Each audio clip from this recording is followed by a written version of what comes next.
hello friends दिनै सफैलायबाय आं नै रामफलबिल गेटआव आरो स्लुइस गेट हगारदों बाव आयौ आजां गाजां मानसि ना हमनाय नायनो हागोन नै एम्फौफोर बादिखा आरो बिराद नाफ्रानो बेसेबां दंना गैयाथाय मानसियासो आजां गाजां दङ आरो लोगोफ्रा नै रामफलबिल स्लुइस गेट हगारनायाव दोबै मानसि आरो ना हमग्राफोरजों गासिबो हाब्रुफ्राथ' लाजाखा अनला ओंख्रिफोर बादि जाजोबखाबाय बेनि गानाय अयथासार मानसि आरो सुबुंनि बानासो थारमाने बे गेटखौ बोसोरफ्रोमबो कार्तिकनि 15 तारिखआव थेनाय जायो आरो हगारनाय जायो आरो थेनायथ' नङा थेना दोनोमोन नालाय नायनो हागोन नै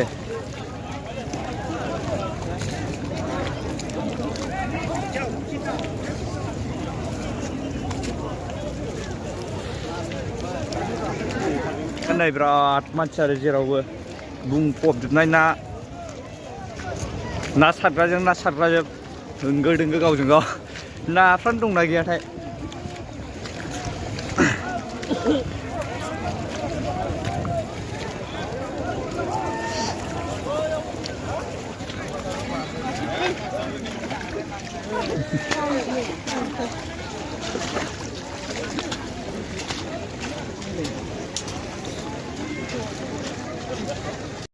ओरैहायबो आबै मादै आनैमोना ना गुरगासिनो आरो गासिबो नायनो हागोन नै ना गुरनाय बर'फोरनि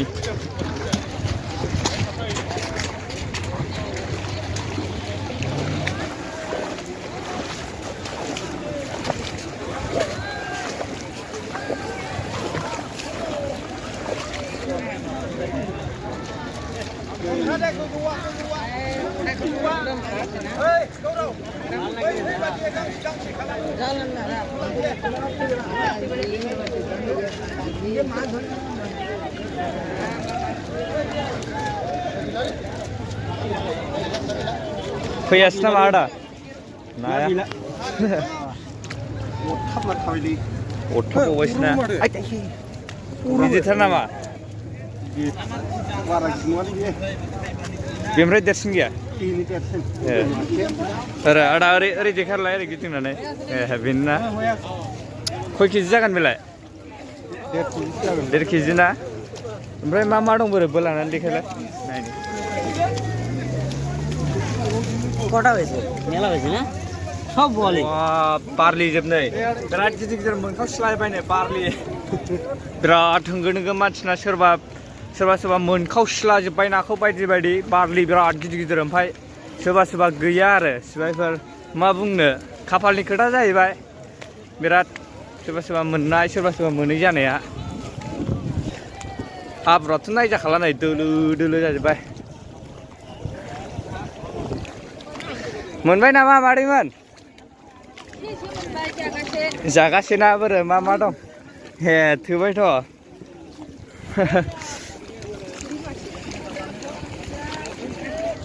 बारलि मोनबाय नै आदैमोना बिराद गिदिर बारलि बुरजा दंथारोना दङ ओइ मानालै आदै बै माबा रौ होनलाय रौ ना खयजनजों मोनखो बिदि 20 जनसो दंना खय केजि जागोन बेलाय अनुमान 16 केजि बारो 18 केजिसो ना थोबाय ना होमबा एसे होबावगोन आरो मोनबावगोन मेरला ना दंबावो ना जे जिदोंना जारलासो बिदिनो मोनबाय दे सोरबा मोनबावाखैसो बुरजा मोनसिगौमोन ना जे जियाबा माबाजों बोदों बैजों दुराजों बोदों ना दे मोजां बयबो मोननांगौ देग्लाय ना गिदिर गैया ना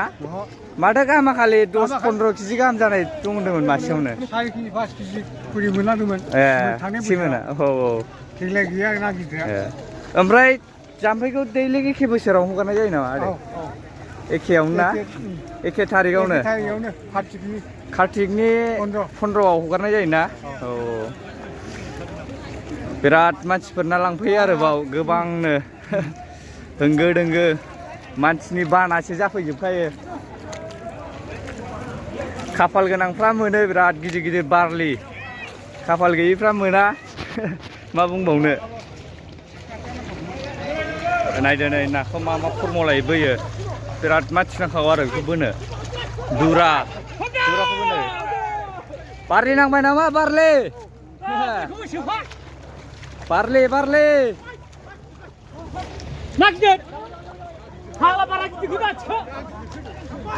सेरथामसो जानाय नामा बारलियालाय बोरियाव लाबोदो बोरियाव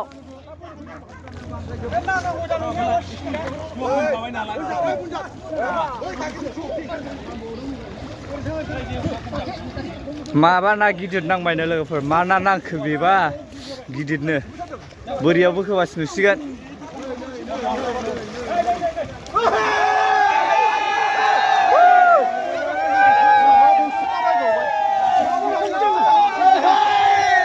बिराद गिदिर नामा आदामोन बिराद गिदिर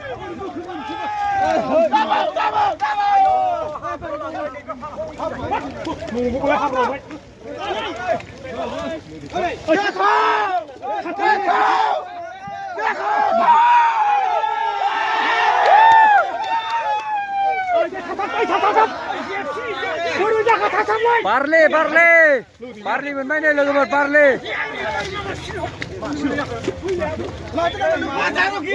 मासेल' नांदों ना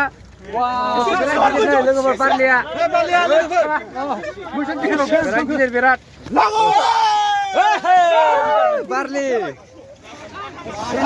बेनो देरसिन ना आरो बारलिया बेनो देरसिन ना आरो ओरै दंबावो ना ओरैबो दंबावो नै मासे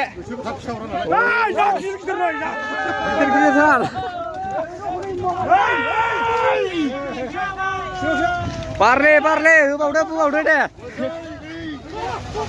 देरसिना नांबावनांगौ एबाराव औ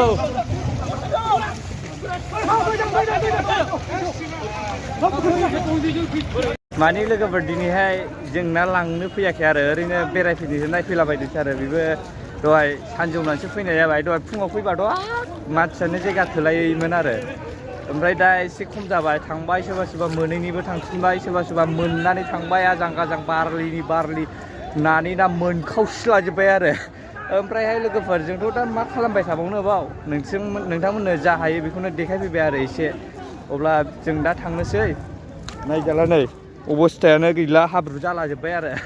मा बुंबावनो मालाया सिंगि मागुर मोनजागोन जोंहा दोल गाग्लिफैबाय आरो बाव नोंथांमोनाबो नायनानै इन्जय लालांनो बाय जानांगौ अब्ला लोगोफोर भिडिअखौ मोजां मोनदोंबा बयबो लाइक शेयार खालामनानै होदो आरो चेनेलखौ दासिमबो साबस्क्राइब खालामाखैबा साबस्क्राइब खालामना लादो आरो लोगोसे बेल आइकनखौ बयबो अलाव होनानै लादो आरो अब्ला लोगोफोर भिडिअखौ आं बावनो फोजोबनाय जाबाय बाय